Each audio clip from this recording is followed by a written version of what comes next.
अंतरिम अर्थसंकल्प 27 फेब्रुवारीला मी ह्या सभागृहामध्ये मांडला आणि कालपर्यंत स्वतः विरोधी पक्ष नेते आणि इतर दोन्ही बाजूच्या सन्माननीय 40 सदस्यांनी या चर्चेमध्ये भाग घेतला। मी त्या सर्व सदस्यांना त्यांचं स्वागत पण करतो आणि त्यांना धन्यवाद देखील देतो। अध्यक्ष महोदय, काही सन्माननीय सदस्यांनी खरोखरीच चांगल्या सूचना केल्या। काही सन्माननीय सदस्यांनी एकंदरीतच आता राज्याची परिस्थिती आर्थिक पाहता चिंताही आर्थिक स्थितीबाबत व्यक्त केली आणि काही सन्माननीय सदस्यांनी त्यांच्या मतदारसंघातले प्रश्न पण मांडण्याचं काम केलं। अध्यक्ष महोदय, मी सुरुवातीलाच अर्थसंकल्प मांडत असताना हा अंतरिम अर्थसंकल्प आहे।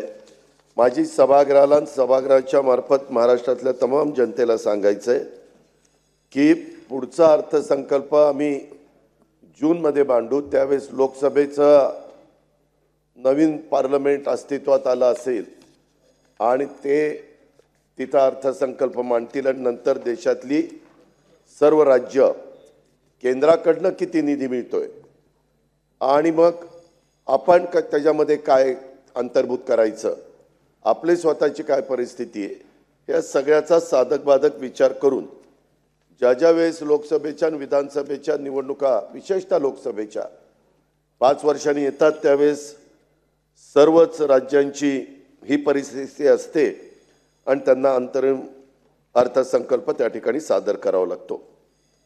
अध्यक्ष महोदय, महायुतीचं सरकार एकनाथराव शिंदे, देवेंद्रजी, मी आणि आमचे सगळे सहकारी मिळून आम्ही मित्रपक्ष सगळे हे सरकार चालवतो आणि आम्ही यावेळेस अर्थसंकल्पामध्ये जाणीवपूर्वक राज्यातील युवक, महिला, गरीब आणि अन्नदाता या 4 प्रमुख घटकांच्यासाठी कल्याणकारी योजनांची अंमलबजावणी अधिक गतीनं सरकार कसं करेल याला आम्ही फोकस केला। देशाचे लोकप्रिय पंतप्रधान नरेंद्र मोदी साहेबांनी देखील साधारण अशाच प्रकारची भूमिका घेतली आणि तेच अनुकरण करण्याचं काम अध्यक्ष महोदय या महायुतीच्या सरकारने केलेलं आहे। अध्यक्ष महोदय, आपल्याला कल्पना आहे की शाश्वत, पर्यावरणपूरक आणि सर्वसमावेशक अशा प्रकारचा विकास साधण्याचं ह्या राज्याचं धोरण आहे आणि या धोरणानुसारच आर्थिक तरतुदी करण्याचा आणि या धोरणांना आर्थिक ताकद देण्याचा प्रयत्न राज्याचा अर्थमंत्री या नात्याने मी स्वतः केलेला आहे। राज्याच्या अर्थव्यवस्थेचा आकारमान $1 ट्रिलियन करण्यासाठी शासनानं मागच्या काळामध्ये महाराष्ट्र आर्थिक सल्लागार परिषद स्थापन केलेली आपल्याला सगळ्यांना माहितीच आहे आणि यामध्ये प्रमुख क्षेत्रातील मान्यवरांचा समावेश आहे आणि या परिषदेने अध्यक्ष महोदय अभ्यास करून राज्याची अर्थव्यवस्था आपल्याला अधिक सुदृढ कशी करता येईल याकरता देखील अनेक शिफारसी सरकारने केलेल्या आहेत आणि सरकार ज्यावेळेस निर्णय घेत असतं त्यावेळेस ह्या शिफारसी डोळ्यासमोर ठेवून कसे आपल्याला निर्णय घेता येतील या प्रकारचाही प्रयत्न आमचा चाललेला असतो। अध्यक्ष महोदय, हा जो अहवाल दिलेला आहे त्या अहवालानुसार पायाभूत सुविधा प्रकल्पांच्या करता किंवा कृषी क्षेत्राकरता, सेवा क्षेत्राकरता, उद्योग आणि गृहनिर्माण क्षेत्राकरता मोठ्या प्रमाणावर भांडवली गुंतवणूक करण्याचं धोरण हे स्वीकारलं गेलेलं आहे। अध्यक्ष महोदय, या एका बाजूला पायाभूत सुविधेचा प्रकल्प उभारत असताना सामाजिक आणि लोककल्याणकारी अशा प्रकारच्या योजनांना पण कुठल्याही सरकारला प्राधान्य द्यावं लागतं। त्याच्यामुळं शेतमजूर, शेतकरी, गरीब, युवा, महिला या सगळ्यांच्या सर्वांगीण प्रगतीच्यासाठी विविध योजना हे सरकार राबवतं आणि काही नवीन योजनांची भर त्यात यावर्षी आम्ही टाकण्याचा प्रयत्न केलेला आहे। अर्थसंकल्प वाचत असताना त्या गोष्टी मी लक्षामध्ये आणून दिलेल्या आहेत। राज्यातला आपला सांस्कृतिक वारसा देखील कसा समृद्ध होईल. आपल्याला तर एक समृद्ध अशा प्रकारचा इतिहास आहेच, परंतु या वारशाचा आणि इतिहासातील महापुरुषांचा सन्मान आपण करत असतो आणि त्यामुळेच अयोध्येमध्ये महाराष्ट्र सदन उभारण्याचा आणि इतर काही स्मारकांच्या साठी देखील आपण निधीची तरतूद केलेली आहे. त्याचाही उल्लेख मी या माझ्या अर्थसंकल्पाच्या भाषणामध्ये अध्यक्ष महोदय केला आहे. अनेक वर्षापासून आपल्याला सगळ्यांना माहिती आहे, आम्ही कधी सरकारमध्ये असायचो, कधी सरकारमध्ये नसायचो, परंतु मागासवर्गीय समाजामध्ये मातंग समाजाची अनेक वर्ष मागणी होती की आम्हाला जसं बार्टी आहे, महाज्योती आहे, सारथी आहे, तसं आमच्याकरता काही करा. आणि मागण्या व्हायच्या परंतु पूर्तता होत नव्हती. अध्यक्ष महोदय, यावेळेस जाणीवपूर्वक महायुतीच्या सरकारने मातंग समाजाच्या करता आरटी स्थापन करण्याचा निर्णय घेतला. आणि अध्यक्ष महोदय, मी खरोखरीच सांगतो, ठीक आहे, विरोधकांना टीका टिप्पणी करण्याचा तो त्यांचा अधिकार आहे, तो अधिकार त्यांनी गाजवलाच पाहिजे, राबवलाच पाहिजे. परंतु अध्यक्ष महोदय, ह्या निर्णयाचं इतकं मोठ्या प्रमाणावर महाराष्ट्रामध्ये स्वागत करण्यात आलं. 12 बलुतेदारांच्या बद्दल पण आपण भाषणामध्ये 18 पगड 12 बलुतेदारांच्या बद्दल बोलत असतो, जातीच्या बद्दल बोलत असतो, परंतु त्यांच्याकरता देखील आपण महामंडळ त्या ठिकाणी स्थापन केलं. घरेलू कामगारांची संख्या तर अध्यक्ष महोदय एवढी मोठी आहे आणि त्यांना कधी कुणी वाली नसायचं, त्यांच्या कुणी काय प्रश्न असतील ते प्रश्न कसे मांडायचे आणि त्याच्यावर घरेलू कामगारांच्या करता देखील आणि अल्पसंख्याक या समाज घटकांच्या देखील मागण्यांच्याकडं या सरकारने जाणीवपूर्वक लक्ष दिलं. ज्या मागण्या येत होत्या त्या वंचित राहिलेल्या समाज घटकांचा विचार करून त्यांच्यासाठी स्वतंत्र महामंडळाची स्थापना या आमच्या सरकारने केलेली आहे. एवढंच नाही तर अध्यक्ष महोदय, त्याच्याकरता भरीव अशा प्रकारची तरतूद देखील आपण अर्थसंकल्पामध्ये केलेली आहे. अर्थसंकल्पामध्ये हे सगळं सादर केल्यानंतर मातंग समाजातील अनेक कार्यकर्त्यांनी, नेत्यांनी, सहकाऱ्यांनी फोन केले, मुख्यमंत्र्यांना भेटले, मला भेटले, देवेंद्रजींना भेटले आणि त्यांनी या सरकारने या घेतलेल्या निर्णयाचं खूप मनापासून कौतुक केलं. कधी कधी अशा प्रकारची अध्यक्ष महोदय कौतुकाची थाप देखील आणखीन काम करण्याची ऊर्जा देत असते. ही पण वस्तुस्थिती मी नाकारू शकत नाही. अध्यक्ष महोदय, स्वतः विजय वडेट्टीवार साहेब समोर बसलेत. अध्यक्ष महोदय, त्यांनी राज्याच्या आर्थिक स्थितीबाबत चिंता व्यक्त केली आणि आपण सर्वांनी देखील काही ही चिंता अशा प्रकारची केली पाहिजे. माझा त्याच्याबद्दल काहीच आक्षेप नाही आहे, कारण मी राज्याचा जवळपास 8व्यांदा हा अर्थसंकल्प सादर करतो. जयंतरावांनी पण मला माझ्या माहितीप्रमाणे 9 वेळा अर्थसंकल्प सादर केलेला आहे. अध्यक्ष महोदय, राज्यापुढे आर्थिक आव्हानं ही जरूर असतात, पण सरकार ज्या पद्धतीनं आर्थिक शिस्त पाळण्याचा प्रयत्न करत असतं, महसुली उत्पन्न वाढवण्यासाठी विविध उपाययोजना करत असतं, अशा प्रकारचे खर्च टाळण्याच्या करता देखील अनावश्यक अशा प्रकारचे, म्हणजे ज्या खर्चाची गरज नाही अशा प्रकारच्या खर्चाला आपण अनावश्यक खर्च म्हणतो, ते टाळण्याचा देखील आम्ही प्रयत्न करत असतो. आणि अध्यक्ष महोदय, मी दाव्याने सांगतो की या आर्थिक आव्हानांना तोंड देण्याची ताकद ही महाराष्ट्रामध्ये निश्चितपणे आहे आणि त्या पद्धतीनं महाराष्ट्राची वाटचाल चाललेली आहे. आपण विरोधी पक्षनेते विक्रमी पुरवणी मागण्या मांडल्याबद्दलचा मुद्दा सभागृहामध्ये मांडला. पावसाळी अधिवेशनात 41,243 कोटी, हिवाळी अधिवेशनात 55,520 कोटी आणि अर्थसंकल्पीय अधिवेशनामध्ये 8,609 कोटी रुपये पुरवणी मागण्या मांडल्या गेल्या. ही वस्तुस्थिती आहे, मी नाकारत नाही. परंतु नैसर्गिक आपत्तीत शेतकरी ज्यावेळेस आपला सापडतो त्याला हात देण्याच्या करता एनडीआरएफच्या निकषापेक्षा जास्तीची मदत या सरकारने अध्यक्ष महोदय नेहमीच केलेली आहे. त्याच्यामध्ये दुप्पट मदत केली.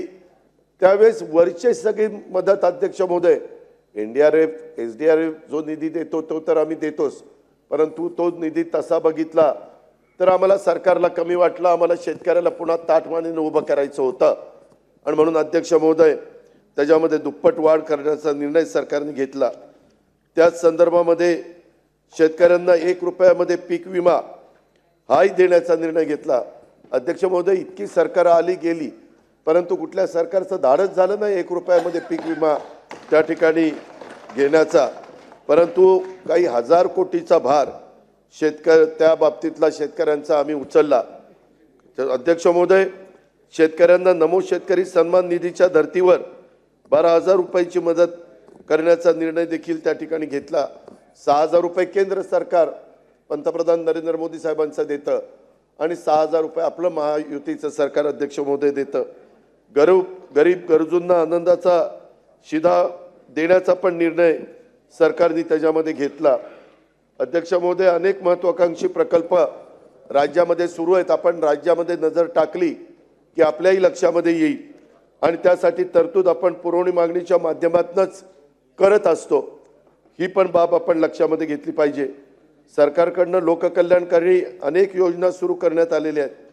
मग त्याच्यामध्ये काहींच्या शिष्यवृत्तीमध्ये वाढ करण्याचा निर्णय असेल, मानधनाच्या रकमेमध्ये अर्थसंकल्प मांडल्यानंतर वाढ करण्याचा निर्णय असेल, अशा वेळी अर्थसंकल्पाव्यतिरिक्त तरतुदी आपण पुरवणी मागण्यांच्या माध्यमातून करत असतो। आणि त्याच्यामुळे अध्यक्ष महोदय मला असं वाटतं की पुरवणी मागण्या या अत्यावश्यक बाबींच्या करताच आहे, हे आपण सगळ्यांनी लक्षामध्ये घेतलं पाहिजे। आशा वर्करचा मुद्दा इथं काढला। आशा वर्करच्या बद्दल पण अध्यक्ष महोदय आम्ही सांगितलं की त्याबद्दलचा सकारात्मक निर्णय, अंगणवाडी मधल्या आमच्या महिलांच्या बद्दलचा पण आम्ही निर्णय घेतला। मध्ये काही डॉक्टर लोकांची मागणी होती त्याही बद्दलचा अध्यक्ष महोदय निर्णय घेतला। समाजातला जो घटक हा त्यांच्याकडे लक्ष दिलं पाहिजे, त्यांच्याकडे कुठला आशा वर्करचा बद्दलचा अध्यक्ष महोदय सन्माननीय बाळासाहेब मी सांगतो, आशा वर्करचा निर्णय आज सभागृहामध्ये स्वतः मुख्यमंत्री जाहीर करणार आहेत म्हणून मी सांगितलं निर्णय घेतला। शेवटी राज्याचे प्रमुख यांना तो त्यांचा अधिकार आहे। आणि एवढंच नाही, आत्ता नानासाहेब पटोले नाही आहेत, आम्ही पेन्शनच्या बाबतीमध्ये देखील बाळासाहेब अतिशय महत्त्वाचा निर्णय घेतलेला आहे, जो 2005च्या नंतर आपण बंद केलेलं होतं। त्याबद्दल आम्ही सगळ्या कामगार नेत्यांना विश्वासात घेतलं, चर्चा केली, त्याच्याबद्दल सुबोध कुमारांची समिती केलेली होती, बाळासाहेब आपल्याला माहिती असेल, आणि त्या सगळ्यांनी अभ्यास करून त्याबद्दलची माहिती दिली। नंतर आम्ही देखील सगळेजण बसलो आणि त्याच्यात साधक बाधक चर्चा झाली आणि आज राज्याचे प्रमुख त्याबद्दलचा निर्णय, कारण राज्याच्या प्रमुखांनी मागच्या वेळेस सांगितलं होतं नागपूरच्या अधिवेशनामध्ये की पुढच्या अधिवेशनामध्ये आम्ही हा निर्णय घेऊ, हे वचनपूर्तीचं सरकार आहे, सांगितलेल्या गोष्टी करत असतं आणि त्या पद्धतीनं तो निर्णय होईल। आणि विजयराव इतका पारदर्शकपणे तो घेतलेला आहे, म्हणजे बाकीच्या राज्यांनी मी बघितलं निवडणुका आल्यानंतर नुसतं सांगितलं गेलं आम्ही पूर्वीची पेन्शन चालू ठेवणार, परंतु लोकांचा तिथं विश्वास नव्हता, त्याच्यामुळं तिथं लोकांनी त्यांना पराभूत केलं। राजस्थानला सांगितलं, राजस्थानला पराभूत केलं, मध्य प्रदेशला सांगितलं, तिथं सुपडा साफ करून टाकला, छत्तीसगडला सांगितलं, तिथं सुपडा साफ केला। शेवटी लोकांचा पण विश्वास असावा लागतो आणि तो विश्वास आम्ही दाखवण्याचा प्रयत्न त्या ठिकाणी करतोय। अध्यक्ष महोदय त्याच्यामध्ये भारत देशाला मोदी की गॅरंटी है। अध्यक्ष महोदय राज्याच्या आर्थिक स्थितीबाबत काही शंका या ठिकाणी उपस्थित केल्या। मी विजयराव सन्माननीय सदस्य विरोधी पक्षनेते मी आपल्याला अतिशय स्पष्ट सांगतो, तुम्ही 1 लाख काहीतरी बोलला डॉलर किंवा असं काहीतरी, परंतु $1 ट्रिलियन उद्दिष्ट कसं गाठणार असा प्रकारचा मुद्दा तुम्ही उपस्थित केला। याबाबत तुम्ही नाही अनेक मान्यवरांनी प्रश्न विचारले, तो त्यांचा अधिकार आहे। मी काही आकडेवारी अध्यक्ष महोदय सभागृहाच्या समोर ठेवतो। 23-24 या वर्षात आपल्या राज्याचं स्थूल राज्य उत्पन्न 38,79,792 कोटी रुपये होतं। सन 2024-25 या वर्षाचं स्थूल राज्य उत्पन्न हे 42,67,771 कोटी इतकं झालेलं आहे. म्हणजे साधारण आपलं 4,000 कोटीनं वाढलं. म्हणजे मागील वर्षात या राज्याचं 10% वाढ यामध्ये झालेली आहे. राज्याचं अर्थव्यवस्थेचं आकारमान हे $1 ट्रिलियन करण्याच्या करता सरकारने वेगवेगळ्या विकासाच्या धोरणाची अंमलबजावणी सरकार करते. त्याचा उल्लेख मी मगाशीच आपल्याला सांगत असताना केलेला आहे. अध्यक्ष महोदय, त्या संदर्भामध्ये सरकारने सर्व संबंधित विभाग, सार्वजनिक उपक्रम, विविध विकास प्राधिकरणं, विशेष हेतू कंपन्या आणि स्थानिक स्वराज्य संस्थांच्या माध्यमातून पायाभूत सुविधांची कामं मोठ्या प्रमाणावर गतीनं पूर्ण करण्याचा ठरवलेलं आहे. तसं काम पण सुरू केलेलं आहे. त्यामुळे येणाऱ्या वर्षात राज्याचं स्थूल राज्य उत्पन्नात भरीव अशा प्रकारची वाढ होईल, याबद्दल या महायुतीच्या सरकारला विश्वास आहे. अध्यक्ष महोदय, त्या संदर्भात आपल्या काही माझ्या सहकारी मित्रांनी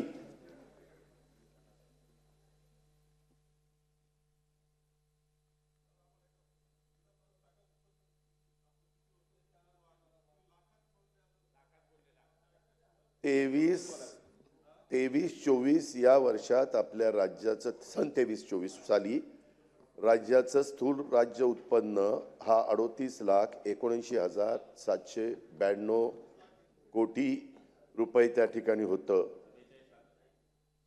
ते आता राज्य स्थूल उत्पन्न 42,67,771 कोटी इतकं झालेलं, बरोबर ना? हे वाढ ही 10%ची आहे. 10%ची वाढ आहे. आणि 10% 4 लाख हो. नोंद मी माझ्या फायनान्सकडे पण बघितलं. ते जरी अदृश्य गॅलरीत बसलेले असले तरी त्यांनी मला डोळे मिचकवले. बरोबर आहे, बरोबर ना? तर अध्यक्ष महोदय, तरी काय झालं,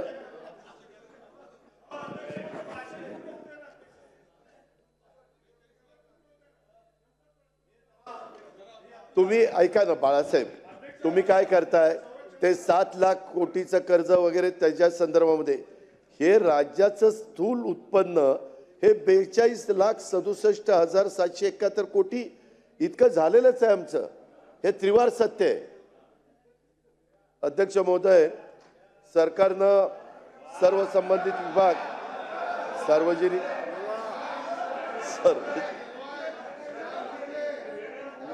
सार्वजनिक उपक्रम,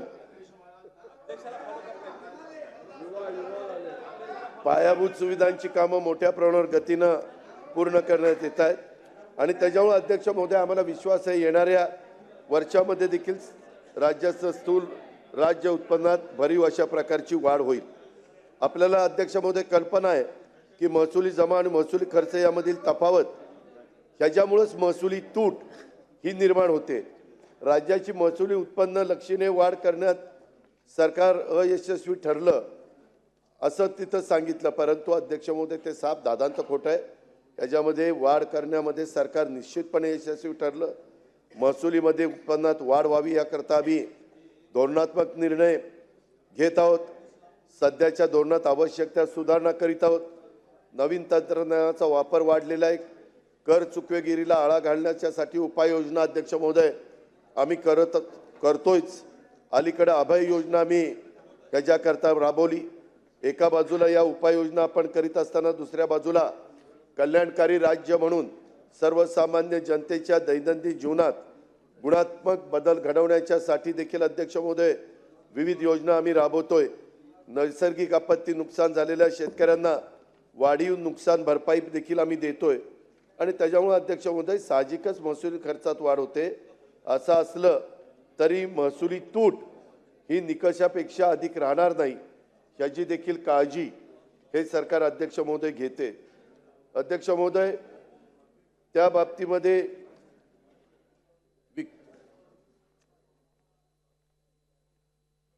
राज्यकोषीय तूट ही स्थूल राज्य उत्पन्नाच्या 3% पेक्षा कमी असणं आवश्यक आहे. मी सभागृहाला सांगू इच्छितो की 23-24च्या सुधारित अंदाजपत्रकानुसार 2.89% म्हणजे 3%च्या आत 1,11,956 कोटी रुपये ही आपली तूट आहे. 24-25 मध्ये ती आम्ही 2.32 वर आणली, म्हणजे 3%. मागच्या वेळेस तरी 2.89 होती, आता 2.32 केली, म्हणजे 99,288 आणली. आणि FRB अधिनियमाच्या तरतुदीच्या मर्यादेतच ही तूट आहे. अध्यक्ष महोदय, त्याच्यात कर्ज झालंय सांगितलं जातं विरोधी पक्षाकडनं, परंतु अध्यक्ष महोदय, वित्तीय आयोगाच्या निकषानुसार राज्यातील एकूण संचित दायित्व म्हणजे कर्ज राज्य स्थूल उत्पन्नाच्या 25% बंधनकारक आहे ठेवणं. 24-25 मध्ये हे संचित दायित्व 18.35 म्हणजे 7,82,991 कोटी होतं. आपल्याला 25% ठेवायची परवानगी आहे, तरी आम्ही 18.35 पर्यंत गेलेलो आहे. केंद्र शासनानं ठरवून दिलेल्या मर्यादेच्या आतच हे कर्ज उभारणी करण्याचं आमची भूमिका आहे, हे पण मला सभागृहाच्या लक्षात आणून द्यायचं आहे. अध्यक्ष महोदय, व्याज प्रदानाचं प्रमाण महसुली जमेच्या 20% राखणे आवश्यक आहे. 24-25च्या अर्थसंकल्पीय अंदाजानुसार व्याज प्रदानाचं प्रमाण हे आपला 11.40% 20%च्या अगेन्स्ट. 24-25 मध्ये ते अंदाजानुसार 99,056 कोटी रुपये प्रस्तावित आहे आणि 23-24च्या अर्थसंकल्पीय अंदाजानुसार कर्जापैकी 16,122 कोटी महसुली खर्चासाठी ठेवले. 24-25 मध्ये कर्जामधून फक्त 9,733 कोटी महसुली खर्च हा प्रस्तावित आहे. 24-25 मध्ये महसुली खर्चाच्या तुलनेत महसुली जमेमध्ये वाढ झाल्याचं आपल्या सगळ्यांच्या लक्षात आलं असेल. 24-25च्या अर्थसंकल्पीय अंदाजानुसार कर्जापैकी 93% म्हणजे 92,030 कोटी रुपये आम्ही भांडवली खर्चासाठी प्रस्तावित केलेले आहेत. अध्यक्ष महोदय, कर्ज काढणं याला काही घाबरण्याचं कारण नाही, फक्त काढलेलं कर्ज हे भांडवली ह्याच्याकरता खर्च केले पाहिजे, भांडवली खर्चासाठी, आणि तेच धोरण महायुतीच्या सरकारने स्वीकारलेलं आहे.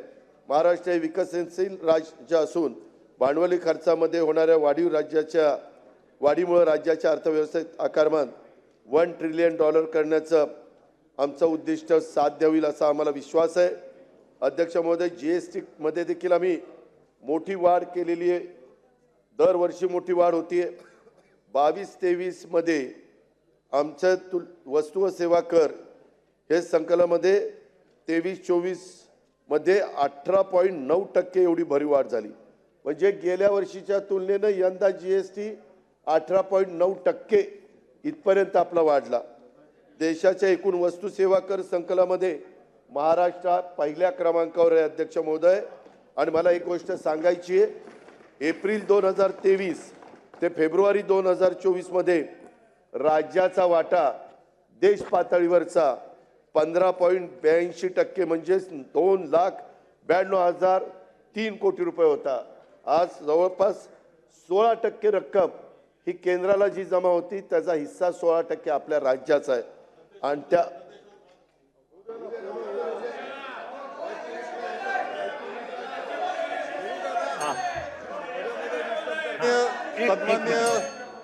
सन्माननीय उपमुख्यमंत्री आणि अर्थमंत्र्यांना GSTचा आपली निधी वाढला, त्याची रक्कम जादा येते आहे, केंद्राला जाते आहे, त्याचा वाटा आपलं हे जरी कौतुकाचं वाटत असलं तर जनतेला GST कौतुकाचं वाटत नाही. अध्यक्ष महोदय GST अरे बोलता है अध्यक्ष संरक्षण द्या असं कसं. अध्यक्ष महोदय अध्यक्ष महोदय बोलू द्या. बोला. अध्यक्ष महोदय, परिस्थिती अशी का प्रत्येक गोष्टीमध्ये GST अध्यक्ष महोदय, त्या GSTना जनतेचे हाल चाललेले आहेत. अध्यक्ष महोदय, एवढंच नाही, अध्यक्ष महोदय, एखाद्या रेस्टॉरंटमध्ये 3 जण जेवले तर चौथा GST जेवला असं म्हणतात. कधी कधी असं म्हणतात का केंद्र सरकार चौथं जेवलं याच्यात, असं म्हटलं तर इतका GSTचा भार इतक्या मोठ्या प्रमाणावर आहे की जनतेला बिलकुल ही GST मान्य नाही आहे. यांनी तुम्हाला सांगितलं.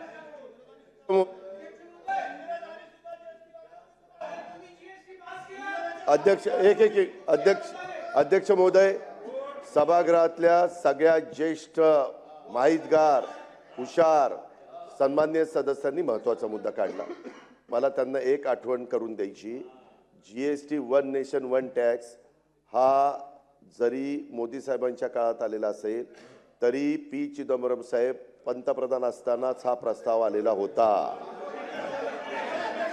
ठीक आहे. आता अध्यक्ष महोदय, याला आता काय अर्थ? या विषयावरती वाद घालण्यासारखा विषय आहे का?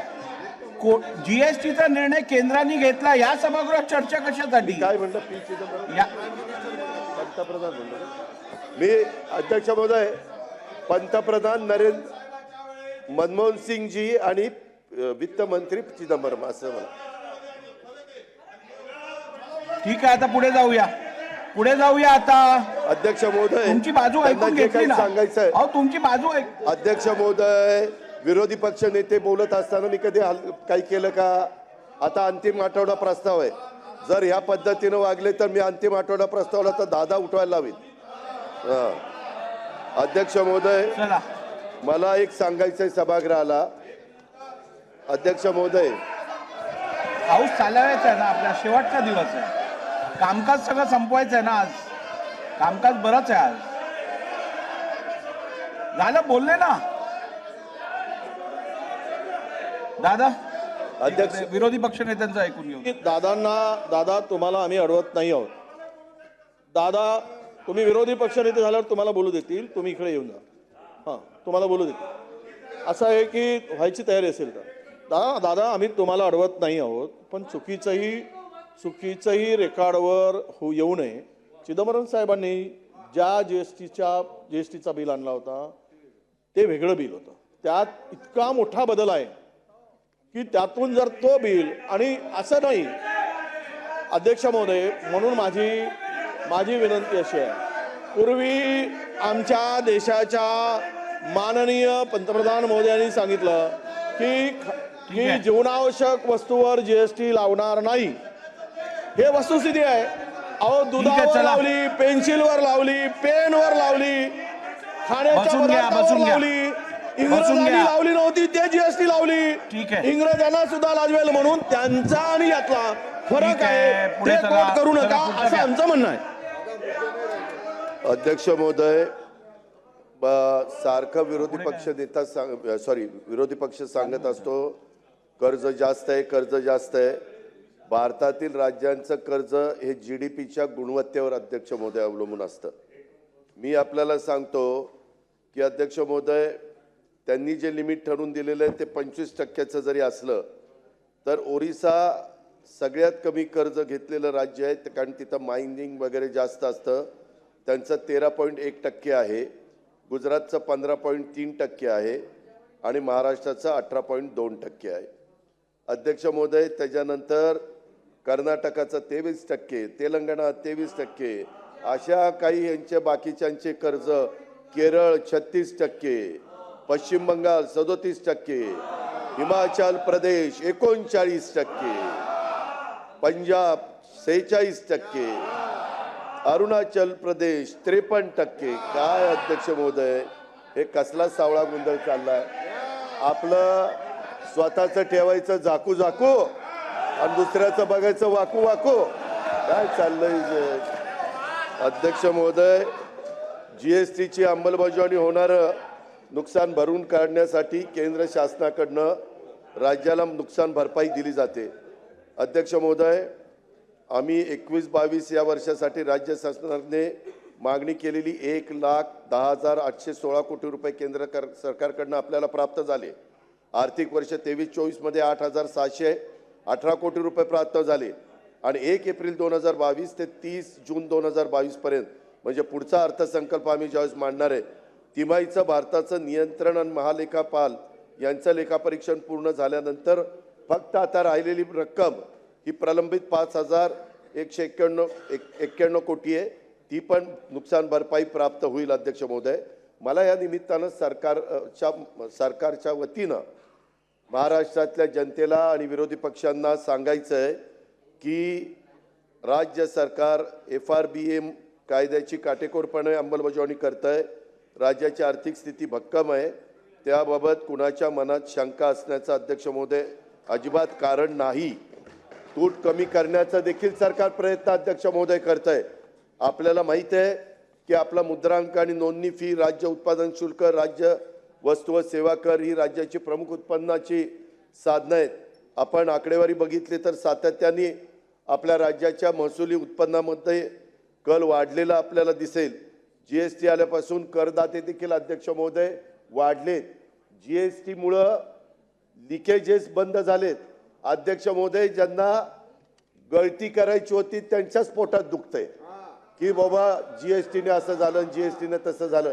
काही नाही, वास्तविक तुम्ही जरी उत्पन्न काही कमवलं तर काही हिस्सा डेव्हलपमेंटच्या करता दिला पाहिजे ना. शेवटी टॅक्स मिळाला तर फ्लायओव्हर होतील, तर कोस्टल रोड होतील, तर रेल्वे होतील, तर वंदे भारत रेल्वे सुरू होईल, तर वेगवेगळ्या प्रकारच्या डेव्हलपमेंट होईल. ह्याचा विचार कसा करत नाही. अध्यक्ष महोदय, GST आल्यापासून करदाते वाढलेत आणि येत्या 1-2 वर्षामध्ये या काळात आणखीन करदाते वाढतील आणि त्याच्यामधनं आपल्या उत्पन्नामध्ये आणखीन भर पडेल असा विश्वास आहे. तरी अध्यक्ष महोदय, आमच्या देशाच्या अर्थमंत्री महोदय जे आहेत त्यामधून अधून GST काउन्सिलची मीटिंग घेतात आणि त्यामध्ये सगळ्या राज्याच्या अर्थमंत्र्यांना बोलवतात. साधारण सर्वसामान्य माणसाला अडचणीचा असणारा GST कुठला आहे आणि मग तो कर आपल्याला कमी करता येईल का ह्याची चर्चा होते आणि त्याच्यामध्ये सर्वसामान्य माणूसच केंद्रबिंदू मानून अध्यक्ष महोदय त्यामध्ये आपण निर्णय घेत असतो.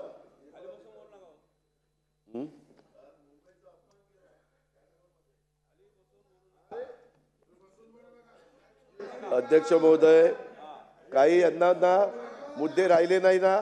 निवडणुका आल्या की मुंबई तोडायला निघाले. आता मुंबई वेगळी होणार, यांना दुसरा मुद्दाच नाही.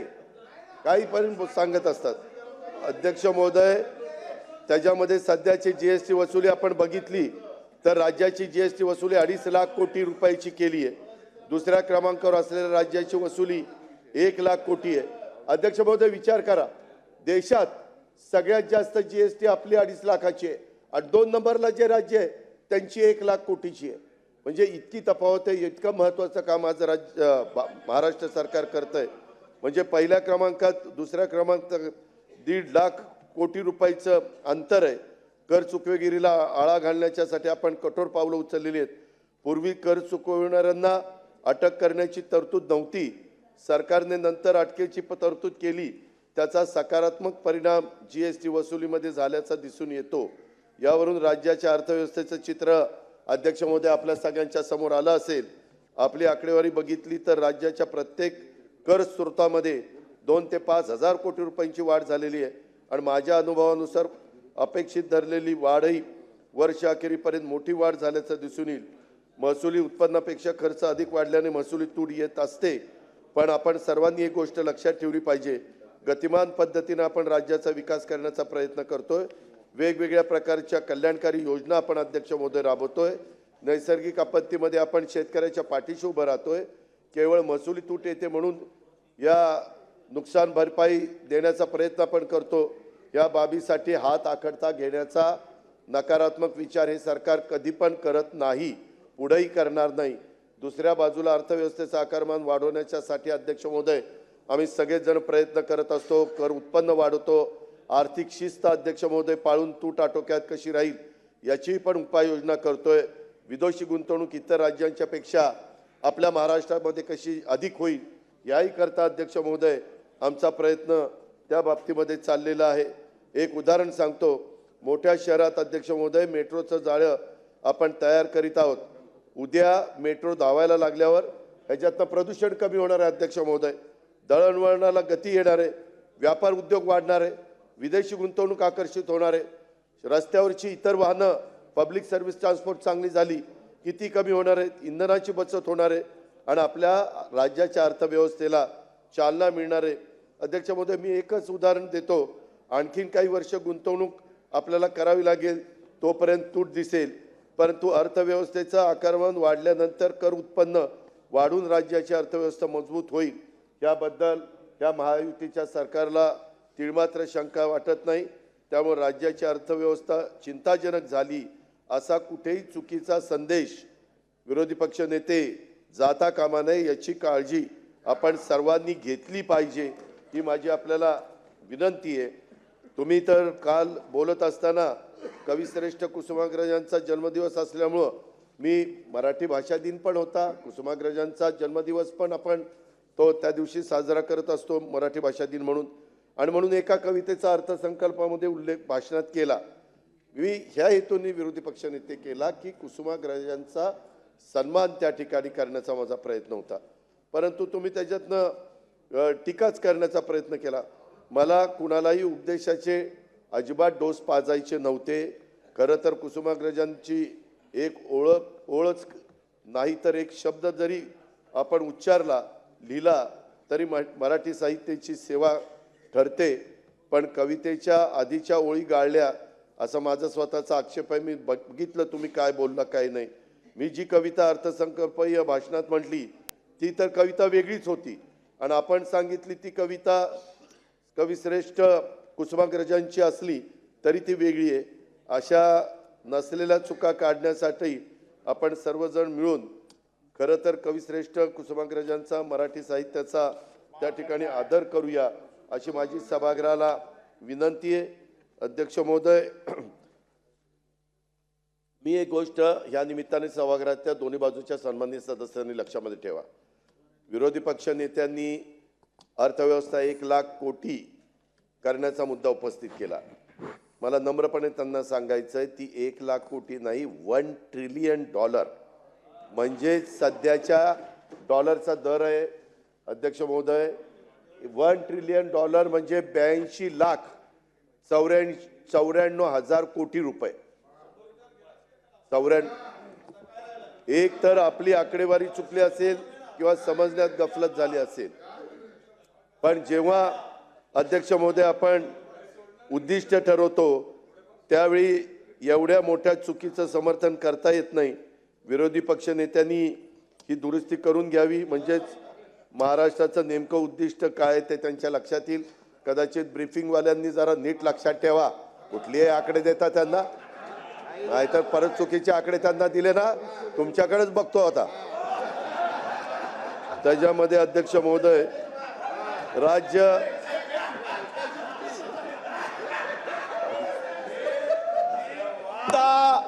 कुसुमाग्रजाची दिली त्यांच्याकडे जरा डोळे वगळून बघा, डोळे वर करून बघा. एक, तुम्हाला चुकीचे जे काही आकडे तुमच्याकडे दिले गेले असतील, 10% वाढ ही खरं तर 10% वाढ कशी म्हणू शकतो आपण? तुम्हाला माहित आहे 10% वाढ ही आपण महागाई निर्देशांकाचे 5% असतात. आता हे काय ब्रीफिंगचा विषय, जी प्रत्यक्ष वाढ आहे ती 5% आहे. मग तुम्हाला 10% दिली, तिकडे जरा डोळे काढून बघा, त्यांच्यावर कारवाईचं सांगा.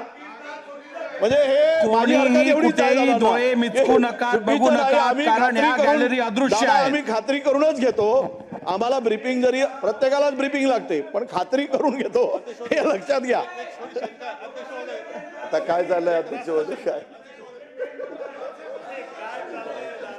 नाही, संरक्षण द्या अध्यक्ष महोदय. काय चाललंय सभागृह? अध्यक्ष तिकडचे ओरडायला लागले, तुम्ही काही बोलत नाही, हे बरोबर नाही तुमचं. नाही काय, नाही एक मिनिट. आदरणीय नाही ज्येष्ठ सदस्य आदरणीय बाळासाहेब थोरातांना मी एवढंच सांगू इच्छितो की सध्या आपण पण जे उठून बोलत आहात ते काही योग्य नाही.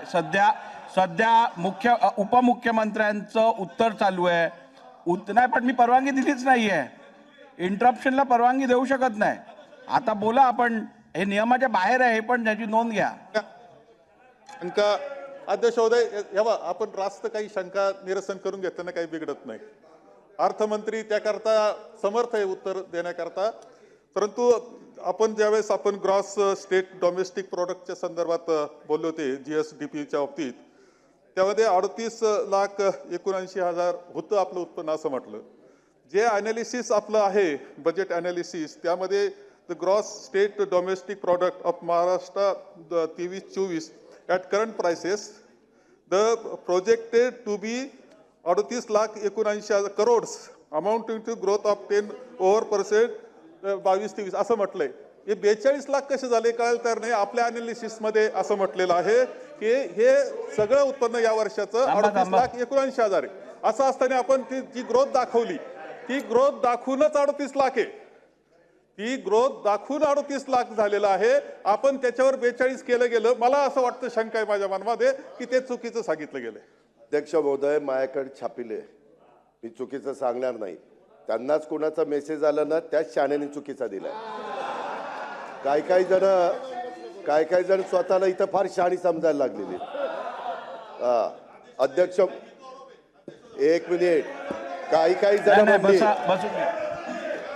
नाही आता बस, आता तुम्ही भाषण अध्यक्ष महोदय, त्यांचा रिप्लाय चालू ठेवूया. अध्यक्ष महोदय, नाही आता नाव नाही घेतलंय त्यांनी तुमचं. अध्यक्ष तुमचं नाव कुठे महोदय, घेतलंय? नाही अध्यक्ष महोदय, इथं रिप्लाय चालू ठेवूया विधानसभेच्या आपण. अध्यक्षावर हेतुआरोप केलेला चालतो. विधानसभेचा अध्यक्ष महत्वाचा आहे का सदस्य महत्वाचा आहे? नाव नाही घेतलं असं रिप्लायच संपणार नाही. अध्यक्ष महोदय, मी आपल्याला म्हणजे जरूर ज्येष्ठ सन्माननीय सदस्य बाळासाहेबांना मुद्दा काढण्याचा अधिकार आहे.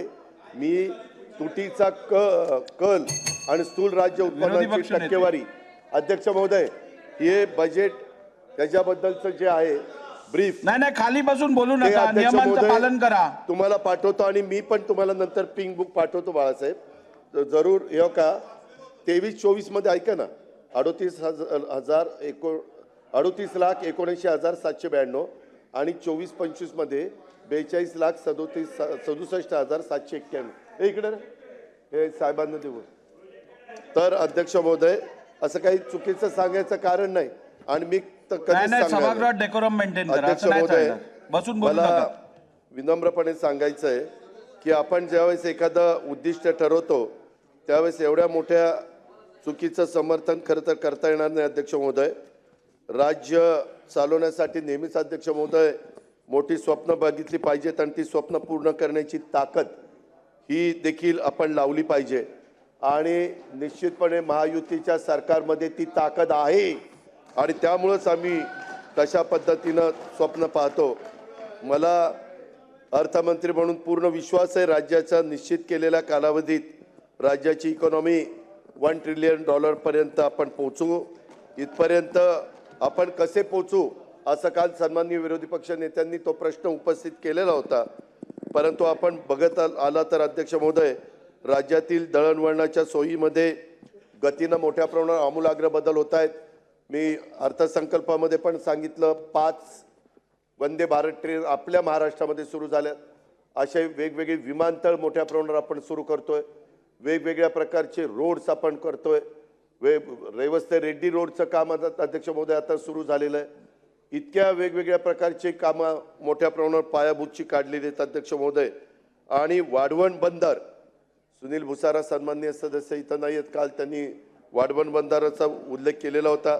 नवी मुंबई आंतरराष्ट्रीय विमानतळ अध्यक्ष महोदय, वेगवेगळ्या ठिकाणी उभे राहत असलेले पोर्ट आणि उद्योगांचे क्लस्टर्स, यामधनं अध्यक्ष महोदय उद्योग स्नेही वातावरण तयार झालेलं आहे आणि राज्यात मोठ्या प्रमाणावर विदेशी गुंतवणूक वाढलेली आहे. म्हणूनच आपण पहिल्या क्रमांकावर आलेलं आहे. कृषी प्रक्रिया केंद्र, कृषी मूल्य साखळीत होत असलेले बदल, आधुनिक शेती, प्रगती शेती, सिंचनाच्या होत असलेल्या सोयी, यामधून देखील अध्यक्ष महोदय कृषी क्षेत्राचा विकास होतोय. राज्यात व्यवसाय, उद्योग, सेवा क्षेत्र यात चांगली वाढ होतीये. केंद्र सरकार अर्थव्यवस्था वाढवण्यासाठी भरीव मदत करतंय आणि याचा सर्व परिणाम अध्यक्ष महोदय आम्हाला विश्वास आहे की राज्य निर्धारित वेळेत $1 ट्रिलियन इकॉनॉमीचं उद्दिष्ट गाठू शकेल. अध्यक्ष महोदय, दुसरं एक विरोधी पक्ष नेत्यांनी सांगितलं की विविध विभागाच्या तरतुदी कमी केल्या. विरोधी पक्ष नेते, आपण मागं सरकारमध्ये एकत्र होतो तेव्हाही तुम्ही बघितलंय काही वेळेस आपल्याला तरतुदी आत्ता कमी जरी दाखवाव्या लागल्या तरी आपण पावसाळी अधिवेशनामध्ये त्याच्यात भर घालतो, हिवाळी अधिवेशनामध्ये भर घालतो आणि शेवटच्या पण टप्प्यामध्ये त्याच्यामध्ये भर घालतो. मला तुम्ही लक्षात आणून द्यायचं आहे, तुम्ही अर्थसंकल्पीय अंदाजाची सुधारित अंदाजाची तुलना केली त्यामुळं तुम्हाला त्या विभागाच्या तरतुदी कमी केल्याचं वाटतं. तुम्ही अर्थसंकल्पीय अंदाज सुधारित अंदाजाशी नका करू. तुम्ही जो अर्थसंकल्प मागच्या काळात केला आणि आत्ता केला त्याच्याशी तुलना केली तर लगेच तुमच्या लक्षात येईल. प्रत्यक्ष विभागात अध्यक्ष महोदय मोठी वाढ आम्ही केलेली आहे. कृषी विभागाची तरतूद 13,547 कोटी रुपयावरून 17,581 कोटी रुपयावर नेली, 29% अध्यक्ष महोदय वाढ केली. शालेय शिक्षण विभागाकरता 73,666 कोटीवरून 81,335 कोटी रुपयांची वाढ केली, 11% वाढ. सार्वजनिक बांधकाम विभाग 29,635 कोटीवरून 32,858 कोटी रुपये, 12% वाढ. त्याच्यामध्ये सार्वजनिक आरोग्य विभागात 14,726 कोटीवरून 15,643 कोटी तरतूद वाढवली, 8% वाढ. वैद्यकीय शिक्षण विभागासाठी 6,497 कोटी रुपयावरून 7,569 कोटी रुपये तरतूद वाढवलेली, 16% वाढ. काल सन्माननीय सदस्य राजेश टोपेंनी विचारलं की तुमच्या एवढी मेडिकल कॉलेज चाललेली आहे तर मग पैसे नाही. सन्माननीय राजेश टोपे, आपण काळजी करू नका, तुम्ही तिकडं असल्यामुळे तुम्हाला काळजी वाटते, इकडे या माझ्याकडे, मग तुमची काळजीच निघून जाईल. तर ह्याच्यातला गमतीचा भाग जाऊ द्या, परंतु खरोखरीच आपण तरतूद व्यवस्थित केलेली आहे, कुठलीही कामं थांबणार नाहीत. आपण मेडिकल कॉलेज काढल्यावर केंद्र सरकार पण आपल्याला पैसे देतं, हेही तुम्हाला माहिती आहे. आणि मग केंद्राचा पैसा प्लस आपल्या राज्याचा पैसा.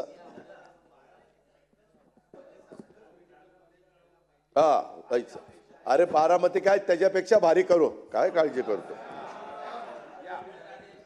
त्याच्यामध्ये सामाजिक न्याय विभागाच्या करता 21,091 कोटीवरून 22,876 कोटी, 9% वाढ.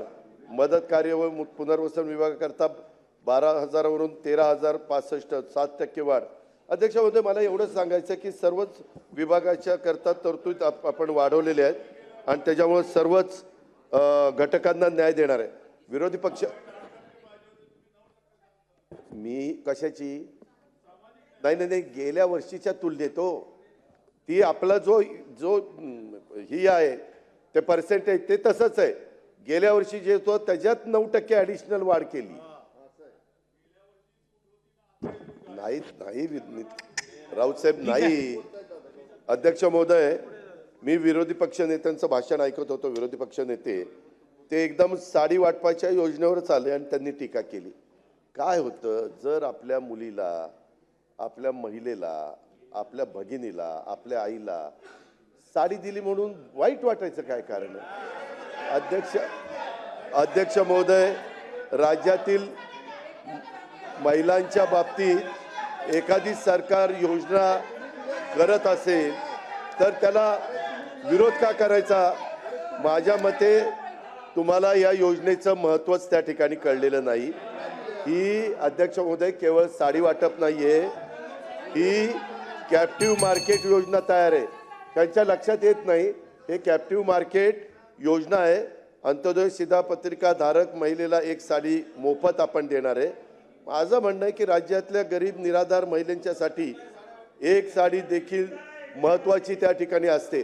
अध्यक्ष महोदय, मला आठवतंय आम्ही लहानपणी शाळेत जायचो त्यावेळेस गावाकडच्या महिला 2 साड्या म्हणजे त्यांचा जोड असायचा.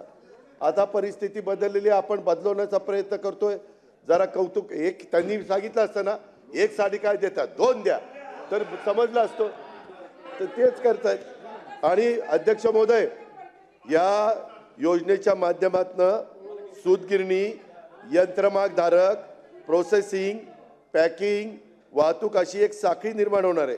लाखो विणकरांना आणि कामगारांना ह्याच्यातनं अध्यक्ष महोदय रोजगार मिळणार आहे.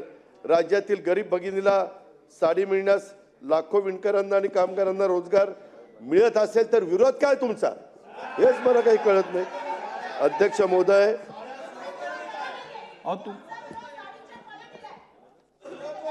आहो बहनजी वर्षाताई, चांगली साडी तुम्हाला सॅम्पल दाखवतो, तुम्हाला साडी दाखवतो, तुम्ही पसंत केली की वाटायला सुरुवात करतो. अध्यक्ष महोदय, सरकारचा मुद्दा आपण सन्माननीय विरोधी पक्ष नेत्यांनी बाबासाहेब आंबेडकर आणि महात्मा फुले स्मारकाचा मुद्दा उपस्थित केला. अध्यक्ष महोदय, इंदू मिलमध्ये डॉक्टर परमपूज्य बाबासाहेब आंबेडकरांचं स्मारक सुरू आहे. 428 कोटी रुपयाचा निधी उपलब्ध करून दिलाय. 362 कोटी खर्च झालाय. पुढच्या वर्षी 200 कोटी रुपये द्यायची तरतूद केलेली आहे. 52% काम पूर्ण झालंय. पुढील काम गतीनं सुरू व्हायचं आहे. या स्मारकासाठी निधीची कोणती कमतरता नाही. याला जरा विलंब व्हायचं कारण वर्षाताई गायकवाड, मागे आपली जी कमिटी होणार होती बघा, 2 वर्ष कमिटीच झाली नाही, त्याच्यामुळे 2 वर्ष वाया गेली ना, त्याला कोण जबाबदार आहे? अध्यक्ष महोदय, त्यामध्ये पुण्यात महात्मा फुले स्मारकाची घोषणा मी अर्थसंकल्पीय रिप्लाय होऊ दे असं भाषणात केली, रिप्लाय होऊ दे दादा, आपण बोला. त्याची तरतूद मी एक अध्यक्ष महोदय, महात्मा फुले स्मारकाच्या बद्दल विरोधी पक्ष नेत्यांनी सांगितलं तरतूद नाही.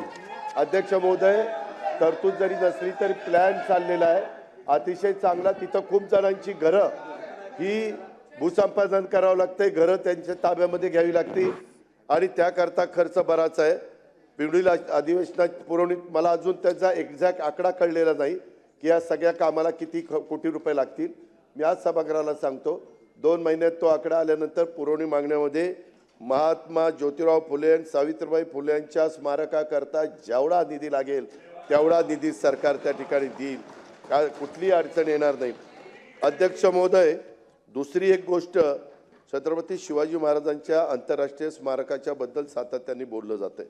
अध्यक्ष महोदय, त्यावेळेस पूर्वीच्याही सरकारने प्रयत्न केला, आमचंही सरकार प्रयत्न करतंय, परंतु काही बाबतीत स्वतः पंतप्रधानांनी त्याचं भूमिपूजन केलं होतं हेही आम्हाला माहिती आहे. परंतु सर्वोच्च न्यायालयानं 15 जानेवारी 2019 पासून या प्रकल्पाचं काम बंद त्या ठिकाणी ठेवलेलं आहे. अध्यक्ष महोदय, त्याच्याकरता उच्च न्यायालयात मुंबई येथे देखील जनहित याचिका प्रकरणी राज्य सरकारच्या तर्फे महाधिवक्ता आणि त्यांच्याचबरोबर वरिष्ठ विधिज्ञ विजयसिंह थोरात हे नामांकित विधिज्ञ शासनाची बाजू मांडतायत आणि रीट याचिका प्रकरणी शासनाची बाजू बळकटपणे शासनातर्फे मांडण्याचं काम नामांकित वरिष्ठ विधिज्ञ खंबाटा यांची नियुक्ती आपण केलेली आहे आणि ह्यालाही आपल्याकडे निधी आहे. अध्यक्ष महोदय, थोडेसे आपल्यालाही माहिती आहे, न्यायव्यवस्थेचा एखादा मुद्दा पुढे आल्यानंतर त्यांच्या सूचनांचंच पालन करावं लागतं. हे पण मला सांगायचं, आमचा प्रयत्न आहे सरकारचा की लवकरात लवकर त्याच्यातून कसं आपल्याला परवानगी मिळेल. अध्यक्ष महोदय, सन्माननीय सदस्य विनय कोरेंनी पण काही मुद्दे उपस्थित केलेले होते की ज्योतिबा देवस्थानाच्या बद्दलचा स्थापन करावं. सन्माननीय विनय कोरे साहेब, मी स्वतः त्याचं प्रेझेंटेशन कोल्हापूरला बघितलं, फार चांगला प्लॅन केलेला आहे. जिल्हाधिकाऱ्यांची पहिली त्याची मीटिंग होईल, त्यांनी मान्यता दिल्यानंतर दुसरी कमिटी असते ती पालकमंत्र्यांची असते, तिथं तिला मान्यता मिळेल. मग तिसऱ्यांदा हाय पॉवर कमिटी इकडं येईल, तिथं आम्ही मान्यता देऊ आणि मग शिखर समिती असते अपेक्स कमिटी मुख्यमंत्र्यांची, त्याला मान्यता देऊ. तुम्ही जर ठरवलं कोल्हापूरकरांनी, तुम्ही 2-4 दिवसात तुमच्या दोन्ही कमिट्याची ऐका तरी ते करा. आणि हे मी जाहीर करतो आजच्या उत्तरामध्ये की हे प्राधिकरण आमच्याकडे सगळ्या प्रस्तावाला मुख्यमंत्र्यांनी एकदा त्याला मान्यता त्यांच्या कमिटीला दिली की तुमचं प्राधिकरण स्थापन झालेलं असेल, निर्णय घेतला जाईल. दुधाला 5 रुपये लिटर सबसिडी जाहीर केली. बाळासाहेब, ही गोष्ट खरी आहे, ह्याच्यामध्ये एवढ्या किचकट अटी घालून त्याचं काय नको केलं, फार स्वतः करून टाकलं त्याचा. आणि त्यामुळं कालच कॅबिनेटमध्ये ह्याची चर्चा झाली. ह्या संदर्भामध्ये काही त्याच्यात झारीतले शुक्राचार्य आहेत, आता त्यांचाच बंदोबस्त करायचं ठरवलेलं आहे आणि त्या प्रकारे त्यांचा बंदोबस्त करून ही 5 रुपयाची सबसिडी दूध उत्पादन 5 रुपये अनुदान सबसिडी काही त्याच्यामध्ये त्या आपल्या शेतकऱ्याला कशी मिळेल ह्याकरता सरकार निश्चितपणे प्रयत्न करील. आणि बाळासाहेब, तुम्ही दुधाच्या धंद्यातले आहात, मी पण त्या व्यवसायातला आहे. मी सभागृहाला सांगू इच्छितो, काही जण ते महानंदच्या बद्दल एवढा विपर्यास करतायत. मी एक दिवस तुम्ही मला द्या, तुमच्या सोयीने आपण एकत्र बसू. मी पण महानंदाचा एकेकाळी डायरेक्टर होतो, त्यावेळेस आम्ही जवळपास 100 कोटीच्या पेक्षा जास्त त्याचं डिपॉझिट ठेवलेलं होतं. परंतु तिथले काही प्रश्न आहेत, ते तुम्हालाही माहिती आहेत, मलाही माहिती आहेत, बागडेसाहेब, हरिभाऊ बागडेसाहेब, हरिभाऊंना पण माहिती आहेत कारण ते पण तिथं डायरेक्टर आहेत. आपण सगळे बसून आम्ही कुणाच्याही घशात कुठंही ती काही महानंदा घालायला निघालो नाही. जमीन इथंच आहे, महाराष्ट्रातच आहे. त्या संदर्भामध्ये जर एखादी चांगली कंपनी, माझं तर म्हणणं आहे NDDBच्या ऐवजी राजहंस येणार असेल त्यांनी घेतलं तर माझी तयारी आत्ता इथं सभागृहात मी सांगतो. आपली काही म्हणजे त्याला विरोध करायचं कारण नाही. जो कोणी प्रपोजल चांगला आणेल, बेस्टमधलं बेस्ट प्रपोजल आणेल, त्याबद्दल राज्य सरकार ह्याबद्दलचा निर्णय घेईल. अजिबात कुणाला वाऱ्यावर सोडण्याचं काही कारण नाही. आणि कुठंही गुजरातला जायचं, गुजरातचं भरपूर आहे. तुम्ही उगीच कारण नसताना गुजरात काही मुद्दा नाही की गुजरात कशाचं गुजरात लावलं त्याच्यामध्ये.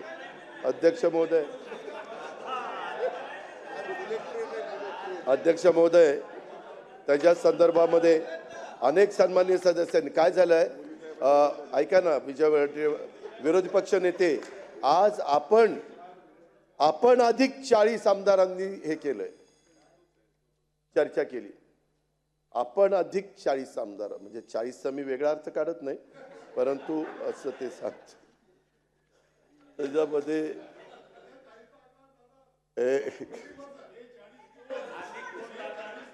यादी वाचू का?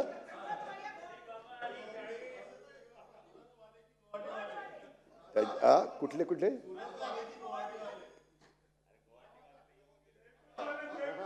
अध्यक्ष महोदय, अनेक सन्माननीय सदस्यांनी इथं मुद्दे उपस्थित केलेले आहेत. ते सगळ्या मुद्द्याची उत्तरं माझ्याकडं आहेत, परंतु अध्यक्ष महोदय वेळ पण बराच झालेला आहे.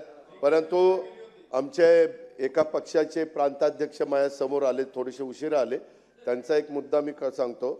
फिस्कल रिस्पॉन्सिबिलिटी कायदा पाळला जात नाही असं साहेब तुम्ही म्हणला. ओके, शक्यता बर काय, माझ्यापेक्षा त्यांचा अनुभव जास्त आहे. त्यांनी 9 वेळा अर्थसंकल्प, मी 8च वेळा केलाय. तर FRBMच्या तरतुदीनुसार सन्माननीय सदस्य जयंत पाटील साहेब, आपली राज्यकोषीय तूट राज्य स्थूल उत्पन्नाच्या 3% असणं आवश्यक आहे. आपण 24-25 मध्ये ती राज्यकोषीय तूट फक्त 2.32 त्या ठिकाणी ठेवलेली आहे. संचित दायित्व स्थूल उत्पन्नाच्या 25% ठेवणं बंधनकारक आहे. आपण ते 18.35 ठेवलेलं आहे. आणि व्याज प्रदान प्रमाणे महसुली जमेची 20% राखणं व्याज प्रदानाचं, तर आपण ते 20%च्या ऐवजी 11.37% ठेवलेलं आहे. वरील सर्व आकडेवारी बघितली तर राज्य सरकार FRBM कायद्याचं तंतोतंत पालन करत आहे. तरी देखील आणखीन काही आपली सूचना असेल, ही पण सूचना असू द्या किंवा आणखीन कुठली दुसरी सूचना असू द्या, मी तुमच्या सूचनेचं स्वागतच करायला बसलोय. अध्यक्ष महोदय, कुणाचं तुमचं कशाबद्दल होतं?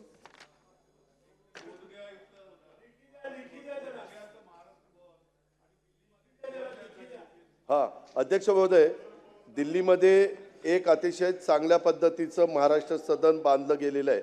त्याच्यात राजकारण फार झालं, परंतु 1 रुपया देखील त्या महाराष्ट्र सदनला राज्य सरकारने दिलं नाही, ही वस्तुस्थिती आहे. पण त्या संदर्भात जुनं जे महाराष्ट्र सदन आहे, आपल्या इथली बरीचशी मुलं दिल्लीला ज्यावेळेस परीक्षेला जातात त्यांचा तिथे अडचण होते. आम्ही त्याबद्दलचा एक विचार अध्यक्ष महोदय करतो की तिथं मुलं पाठवण्याच्या दृष्टिकोनातून हॉस्टेल, म्हणजे कुठली, म्हणजे तिथं दिल्लीत परीक्षा बरेच असतात, त्या प्रकारे करण्याच्या बद्दलचा सकारात्मक निर्णय राज्य सरकार निश्चितपणे घेईल, हे पण मी आपल्याला सगळ्यांना सांगू इच्छितो. अध्यक्ष महोदय,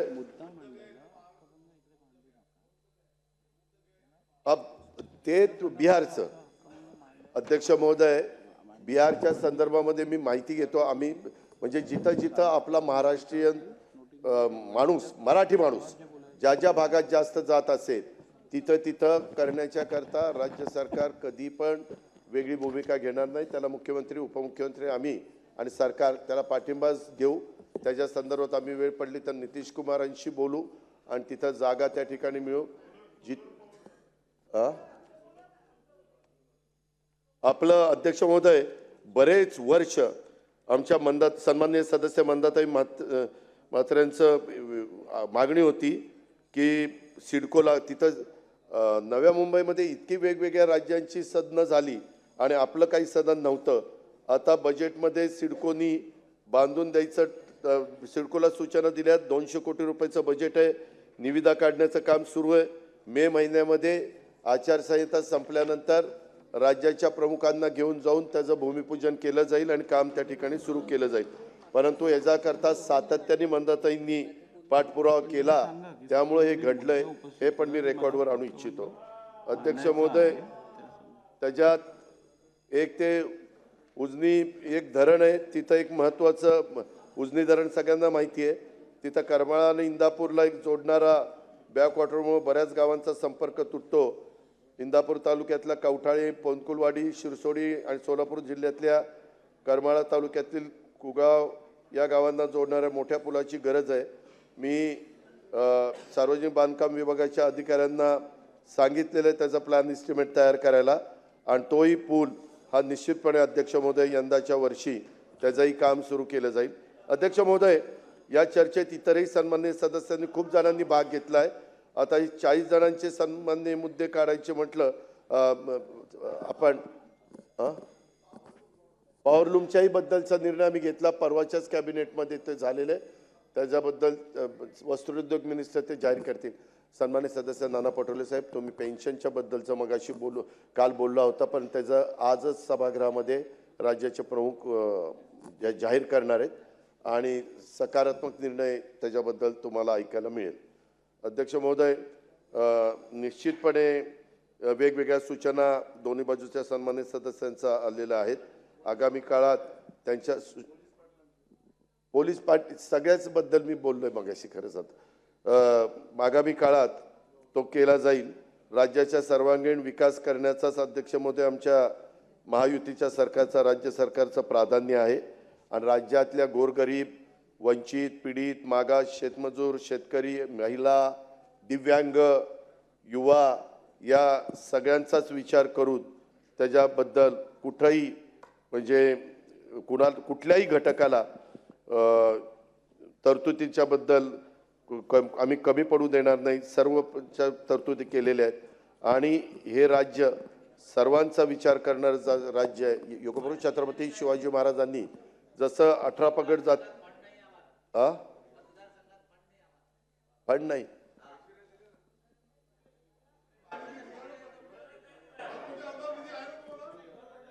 भारताच्या लोकप्रिय पंतप्रधानांनी 2047 पर्यंत विकसित भारत बनवण्याचं भारताची अर्थव्यवस्था $5 ट्रिलियन देण्याचं निश्चित केलेलं आहे. यामध्ये अध्यक्ष महोदय आपल्या महाराष्ट्राचं मोठं योगदान राहील. किंबहुना इतर राज्यांच्या पेक्षा आपलं राज्य निश्चितपणे आघाडीवर असेल असा विश्वास या अंतरिम अर्थसंकल्पाच्या चर्चेच्या निमित्तानं मी महाराष्ट्रालाही देतो आणि सभागृहालाही देतो आणि माझे 2 शब्द संपवतो. धन्यवाद. पुढे घ्या.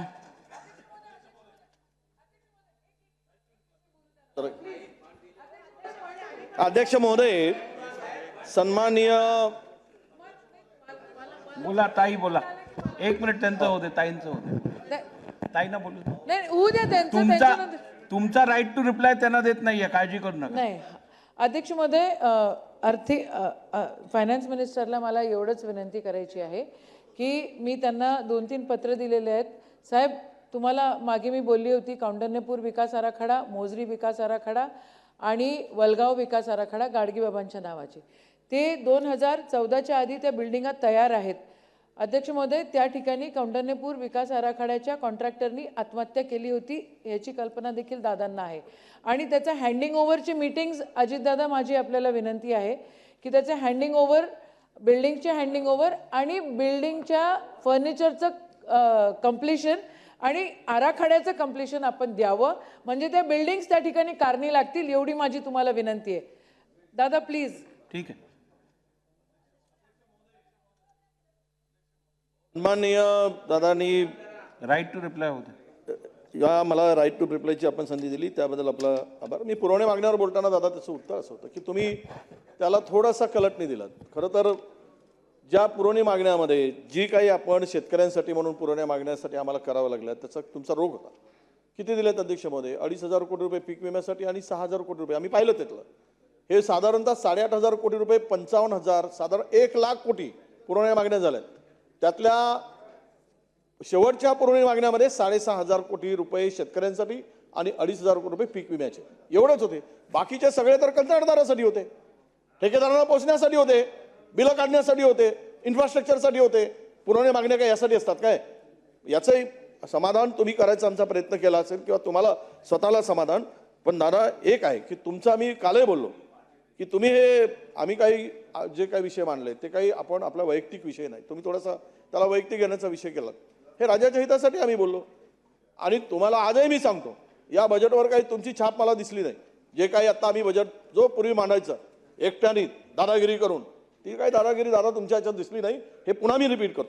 खरं तर मूळ प्रश्न असा आहे की यामध्ये तुम्ही शिवाजी महाराजांचं स्मारकाचं सांगितलं, किती दिवसापासून फटाफट निर्णय हायकोर्टाचे होतात.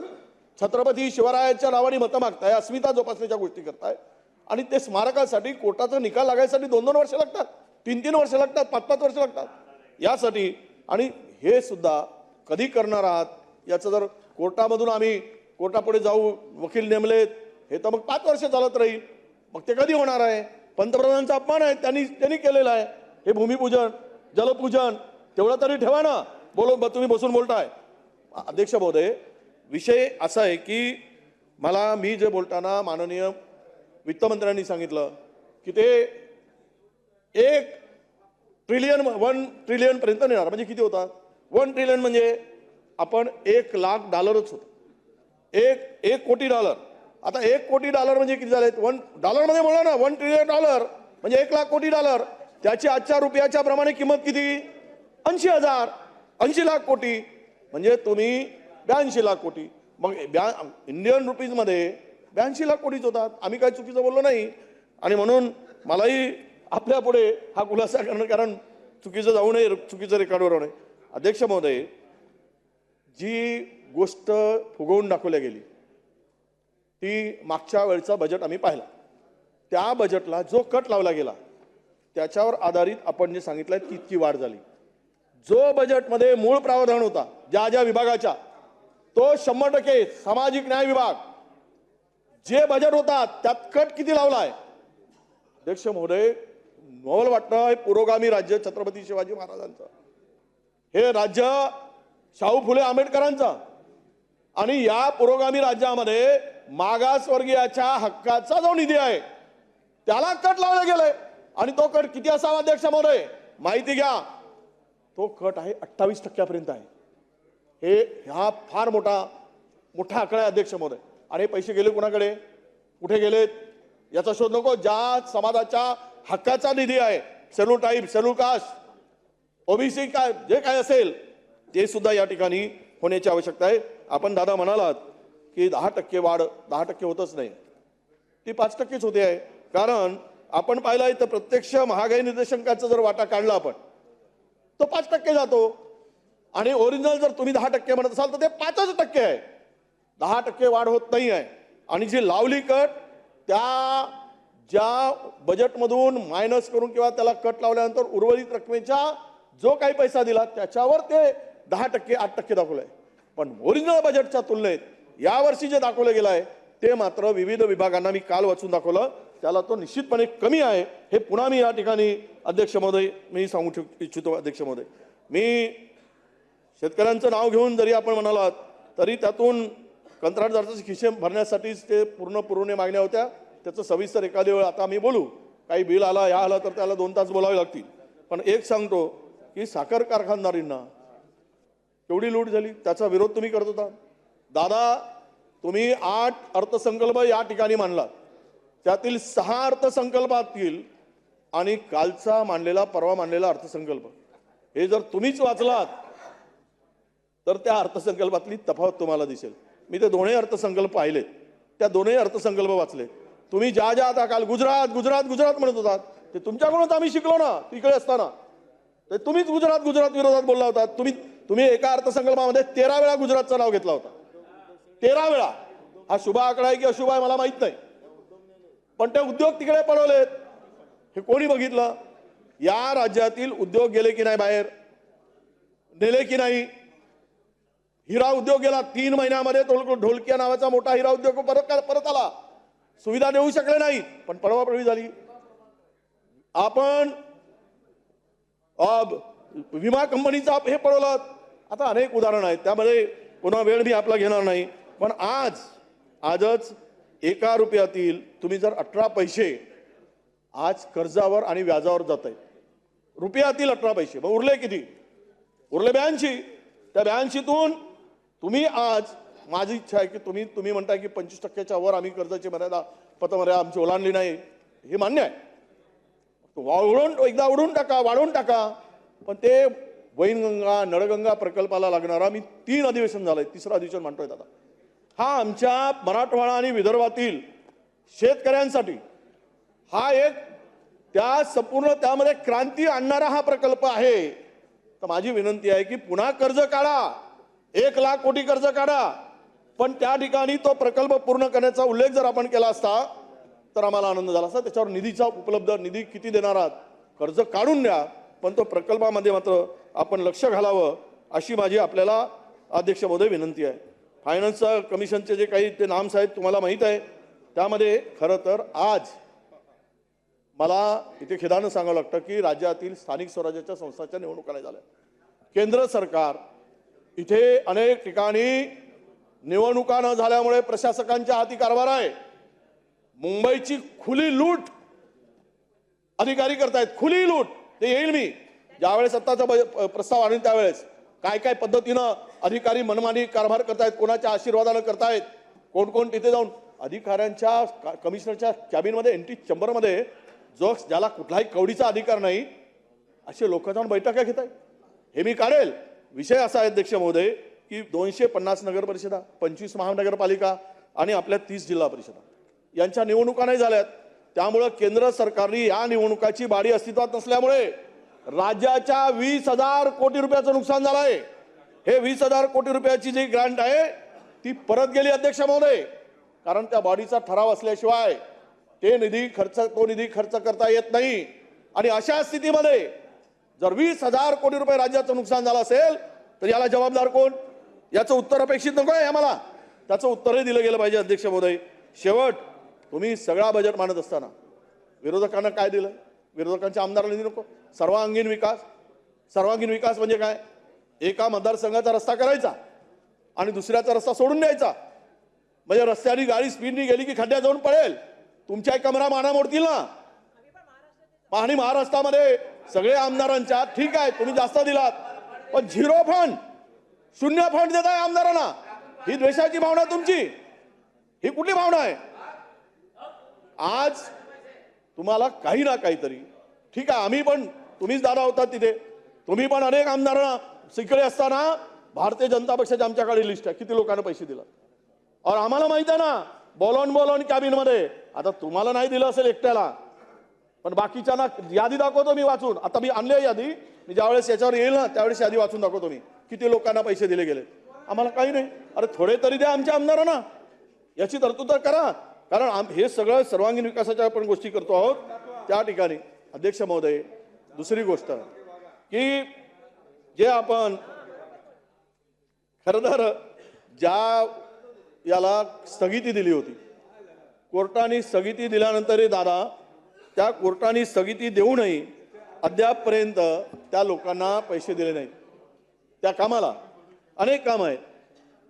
मला वाटलं या बजेटमधून तुम्ही इतर राज्यांनी ज्या पद्धतीनं महागाईवर मात करायसाठी योजना ठेवल्यात,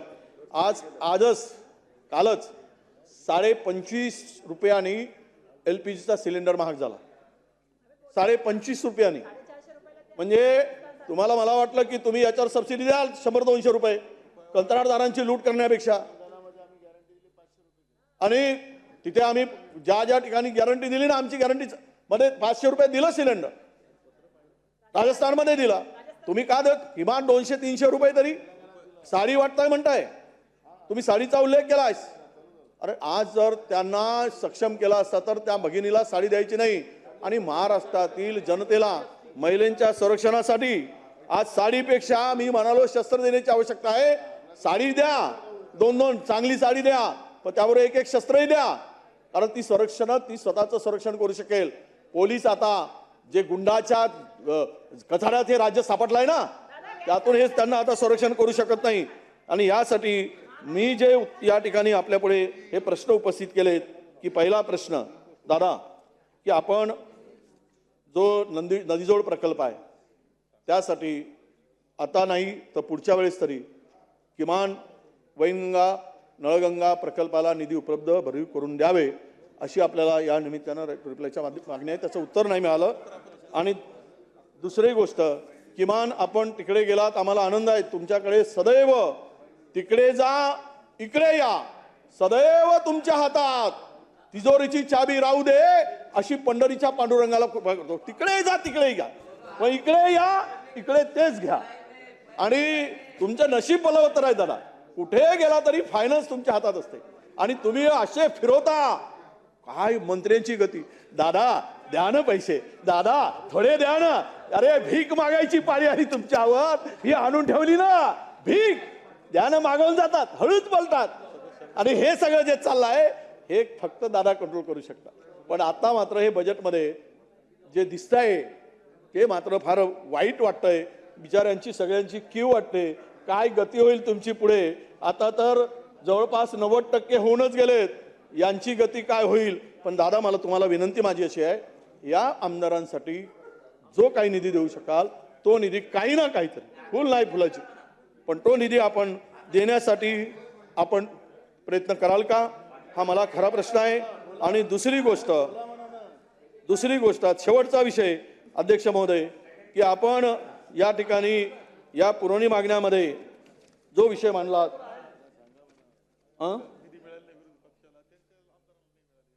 तर आता ते सुद्धा आपण या ठिकाणी मांडावं, सांगावं अशी आमची आपल्याला विनंती आहे. आणि विशेष म्हणजे ज्या कामाला स्थगिती दिली आहे ती कोर्टाने उठवली, परत आम्हाला कोर्टात जाण्याची पाळी आणू नका. त्यामध्ये तीर्थक्षेत्राचा निधी आहे, पर्यटनाचा निधी आहे, अजूनही दिले नाहीत. कोर्टाचा अवमान. परत आम्ही कोर्टात जायचं असलं तेही जातो. युडीचा निधी आहे. ते सर्व निधी आपण देणार का आणि त्याच देण्याची घोषणा या ठिकाणी करावी अशी आपल्याला मी विनंती करतो आहे. धन्यवाद. अध्यक्ष महोदय, सन्मान्य विरोधी पक्ष नेत्यांनी राईट टू रिप्लाय मध्ये काही मुद्दे इथं उपस्थित केले. मी एवढंच सांगतो, हा अंतरिम बजेट आहे आपलं. ज्यावेळेस आता पुढची तारीख तुम्ही आज जाहीर कराल त्यावेळेस बजेट रेग्युलर येईल. त्यावेळेस त्याच्यातल्या बऱ्याचशा महाराष्ट्राच्या भल्याच्या दृष्टीने ज्या ज्या गोष्टी असतील, ज्या ज्या योजना असतील, जे जे प्रकल्प असतील त्याचा अंतर्भाव करण्याचा प्रयत्न राज्य सरकार करेल. सन्मान्य यशोमतीताईंनी सांगितलेलं देखील जो काही मुद्दा आहे त्याच्याबद्दल पण मी एक बैठक घेतो. मी मागे कबूल केलेलं होतं बैठक घ्यायचं, परंतु मला घेता आली नाही. त्याबद्दल मी म्हणजे दिलगिरी व्यक्त करतो, परंतु आता ती घेतो. आणि जे सारखं अध्यक्ष महोदय कंत्राटदारांच्या करता ह्या पुरवणी मागण्या मला आता सभागृहाला एक सांगायचं आहे, रेटून बोल पण खोटं बोल हे जे चाललंय ना ते कसं चाललंय ते सांगतो. अंगणवाडीच्या महिलांना आम्ही वाढ केली, त्याला 500 कोटीची तरतूद केली. श्रावण बाळ करता आपण 1000 ते 1500 केले. संजय गांधीचे 1000 ते 1500, त्याला 4000 कोटी दिले, म्हणजे करावी लागली तरतूद. जन आरोग्य योजना ही तर माणसाच्या गरजेचीच आहे, 2000 कोटी. जलजीवन मिशन जेवढं केंद्र सरकार देतं तेवढं राज्याला द्यावंच लागतं, ते 9000 कोटी. एक मिनिट ऐकून घ्या 9000 कोटी अध्यक्ष महोदय.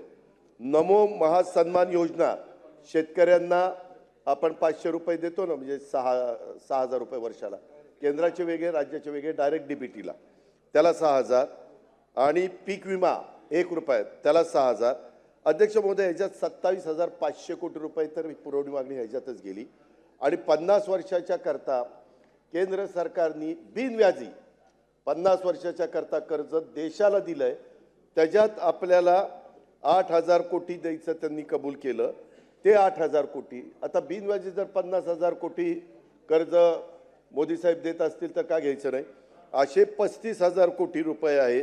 आणि ह्याच्यात कुठं कंत्राटदार आलं काय. सारखं कंत्राटदार असेल तर पुरावा द्या ना. दूध का दूध पाणी का पाणी. एबीपी माझा, उघडा डोळे बघा नीट.